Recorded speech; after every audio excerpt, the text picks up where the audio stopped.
My name is Daniel Pink. I'm the author of a book called Drive, The Surprising Truth About What Motivates Us. And this book takes a look at 50 years of research in behavioral science, which says that a lot of the motivational mechanisms we're using in organizations today are kind of outdated. Only 20% of the workforce here in the UK says they're engaged on their job.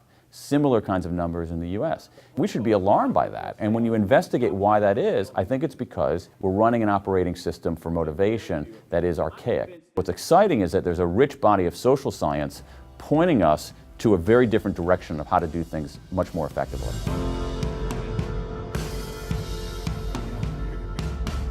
We've always been relying on what I call these if-then rewards. If you do this, then you get that. These carrot and stick rewards. They're pretty easy to do.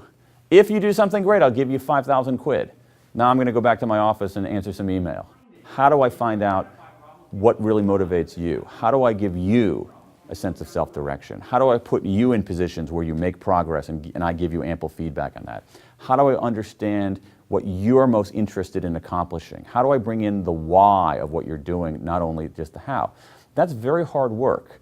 And I think people don't know how to do it very well. And one of the things that I'm trying to do is help people come up with the tools and the mechanisms to bring this new approach into their workplaces. What I think people can take away from a workshop are the specific, actionable, hands-on, roll-up-your-sleeves ideas for how to put this in place in your organization.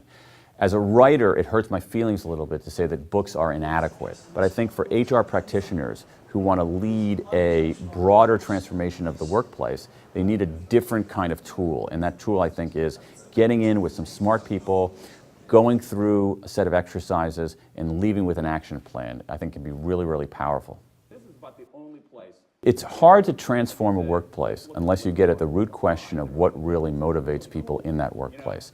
And if we take a new approach to understanding that question and come up with a whole bunch of tools and action plans to allow people to operate differently, I think we have a really fighting chance to make work and jobs that are more fulfilling and companies that work better.